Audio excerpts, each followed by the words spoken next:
बिस्मिल्लाहिर्रहमानिर्रहीम। शुरू अल्लाह के नाम से जो बड़ा मेहरबान निहायत रहम करने वाला है। अस्सलाम वालेकुम रहमतुल्लाहि व बरकातुहू। उम्मीद है कि आप लोग ईमान और सेहत की बेहतर हालत में होंगे। तमाम बहन भाई एक बार प्यार से दरूद पाक पढ़ लें। मोहतरम नाज़रीन कराम, आज का जो अमल है जी आप लोगों ने नमाज ज़ोहर के बाद पढ़ना है। सिर्फ 2 नाम है जो आप पढ़ेंगे। इंशाल्लाह अपने किसी भी मसले को लेकर, परेशानी को लेकर इंशाल्लाह आपकी वो मसला भी हल होगा, परेशानी भी दूर होगी। जिस मकसद के लिए पढ़ेंगे उस मकसद में आप लोगों को 100% कामयाबी भी मिलेगी। नमाज ज़ोहर के बाद सिर्फ 2 नाम अल्लाह के आप लोगों ने ये पढ़ने हैं और आपके मसले हल हो जाएंगे, आपकी मुश्किलात ख़त्म हो जाएंगी। जो भी आपकी नेक हाजात हैं अल्लाह ने चाहा तो वो इंशाल्लाह ताला से पूरी हो जाएंगी। मैं आप लोगों को बता दूं, ये है या कादिर या नाफिउ। ज़ोहर की नमाज के बाद आप लोगों ने एक तस्बीह पढ़नी है और पढ़ना आप लोगों ने किस तरीके से वो मैं आपको तफसील से बता देती हूँ। सबसे पहले आप लोग नमाज ज़ोहर अदा करेंगे। नमाज ज़ोहर अदा करने के बाद वहीं बैठकर आप लोग एक तस्बीह या कादिर या नाफियों को पढ़ेंगी। एक तस्बीह कर लें या 313 बार पढ़ लें। अपने मकसद को जहन में रख के आप लोगों ने ये अमल करना है, जिसके लिए आपको सबसे पहले अव्वल और आखिर में दरूद पाक पढ़ना है, दरूद इब्राहीम पढ़ना है। दरूद इब्राहीम आप 3 बार पढ़ेंगे, 7 बार पढ़ेंगे या 11 बार पढ़ेंगे। अव्वल और आखिर में फिर आप लजा कादिर या नाफियों को पढ़ेंगे। एक तस्बीह कर लें या 313 बार कर लें। जब भी आप लोगों ने ये अमल करना है, अपने मकसद को अपने जहन में रख के करना है। आप जिस मकसद के लिए भी करना चाहते हैं, घर में गुर्बत है या तंगदस्तियाँ हैं, उसको जहन में रख के कर लें। रुके हुए काम है वो हो नहीं रहे चाहते हुए भी, तो उनको जहन में रख के कर लें। नियत कर लें कि अल्लाह हम इस मकसद के लिए ये अमल करना चाह रहे हैं, इसमें हमें कामयाबी देना। और उसके अलावा नाज़रीन करम, आप लोगों को करना क्या है, इसका मैं थोड़ा तफसील बता देती हूँ। तरीक़ाकार क्या है। वज़ू करेंगे, नमाज के लिए तैयार हो जाएं, ज़ोहर की नमाज अदा करें, अव्वल और आखिर दरूद पाक पढ़ें।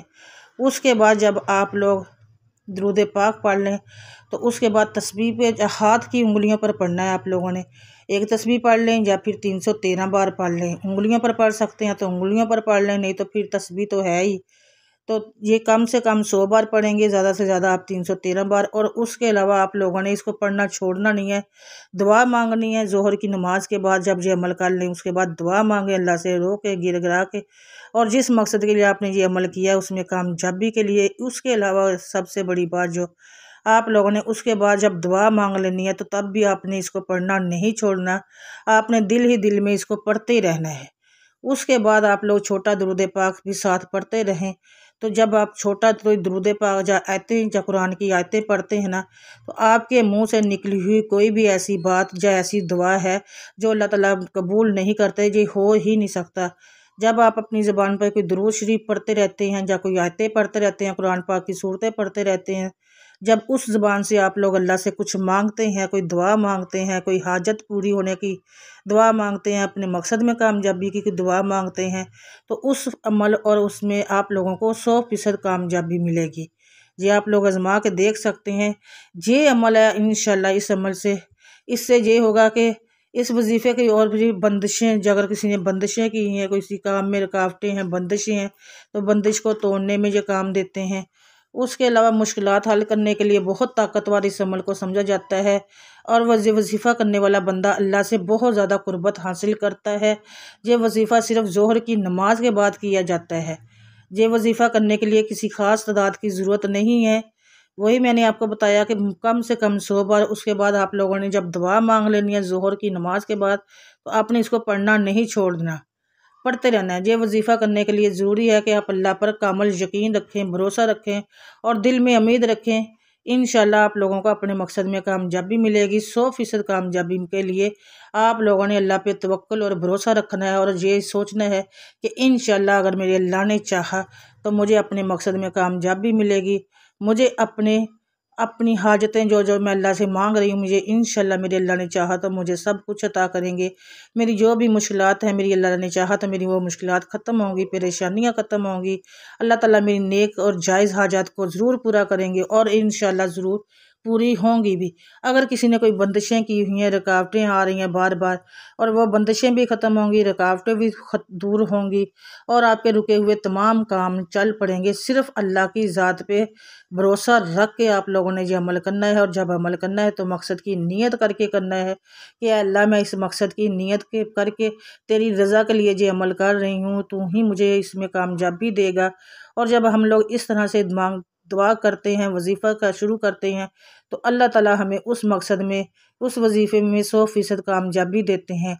अगर आप लोगों को यकीन नहीं है तो करके देखिएगा इंशाल्लाह। जब आप ये अमल इसी तरीके से करेंगे, जब अमल करें उस शुरू करें तो आप लोगों ने यही कहना है, अल्लाह तेरी रज़ा के लिए ये अमल कर रहा हूँ या कर रही हूँ, तो मुझे इसमें 100% कामयाबी देना। अल्लाह मेरी मुश्किलात को दूर कर देना, मेरी परेशानियों को दूर करना, जो रुके हुए काम हैं उनकी बंदिशें जो भी हैं, बंदिशें रुकावटें हैं वो दूर कर देना। अगर अल्लाह ने चाहा तो इंशाल्लाह बंदिशें भी दूर होंगी, रुकावटें भी दूर होंगी और तमाम आपकी मुश्किलात भी दूर हो जाएंगी।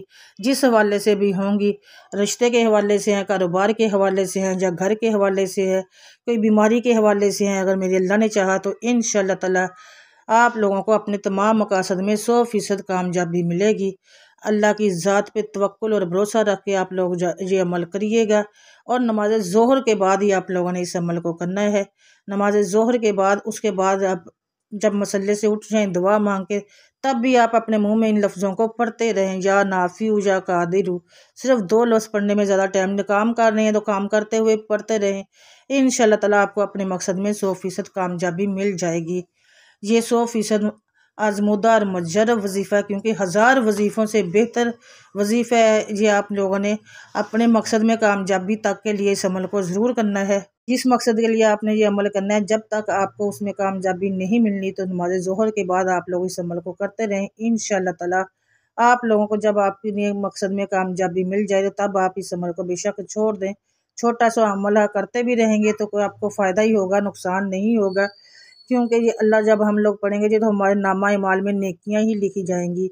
तो मेरी दुआ है कि अल्लाह ताला जो भी मेरी बहन जब भाई जी अमल करना चाहते हैं करें, जिस मकसद के लिए करना चाहते हैं अल्लाह उसको उसमें उनको कामयाबियाँ देना, उनकी मुश्किलात को दूर करा, परेशानियों को दूर करना, उनकी तमाम नेक और जायज़ हाजात को पूरा करना है। अल्लाह जो भी मेरी बहन जिस किसी परेशानी में है, मुश्किल में है, उनकी परेशानियाँ दूर कर, उनकी मुश्किलात को दूर कर, उनकी घर की तमाम बंदिशों को ख़त्म कर दे। उनके घर में जो अगर तंग दस्तियाँ हैं तो ख़त्म या अल्लाह दूर कर दे। खुशहाली अल्लाह ताला उनके घर में आ जाए। और ए अल्लाह हमें रिज़्क़ में फरावानी दे और रिज़्क़ हलाल दे। अल्लाह अपनी रहमत के सदक़े तमाम बहन भाइयों की मुश्किलात को दूर कर देना, तमाम बहन भाइयों की परेशानियों को दूर कर देना। जो बीमार हाल हैं अल्लाह उनको सेहत और तंदुरुस्ती वाली ज़िंदगी देना। तमाम लोगों मेरी दुआ है कि तमाम लोग जब भी इस अमल को करें तो सब के लिए दुआ ज़रूर किया करें कि पता नहीं अल्लाह ताला ने किसकी दुआ किसके हक़ में कबूल कर लेनी थी। ये मुझे अपनी दुआ में याद रखिएगा। अल्हम्दुलिल्लाह आप सब भी मेरी दुआ में होते हैं। दोबारा से आपसे मिलूँगी एक और वीडियो के साथ, बशर्ते ज़िंदगी। तब तक के लिए अल्लाह हाफिज़। आप लोगों ने अपने रिज़्क़ में बरकत के लिए कमेंट में अल्लाह ताला के 99 नामों में से एक नाम ज़रूर लिखना है। चैनल पर पहली बार रहें तो सब्सक्राइब कीजिएगा, वीडियो को लाइक कीजिएगा और दुआ में याद रखिएगा। अल्लाह हाफिज़। दोबारा से मिलूँगी बशर्ते ज़िंदगी इंशाअल्लाह।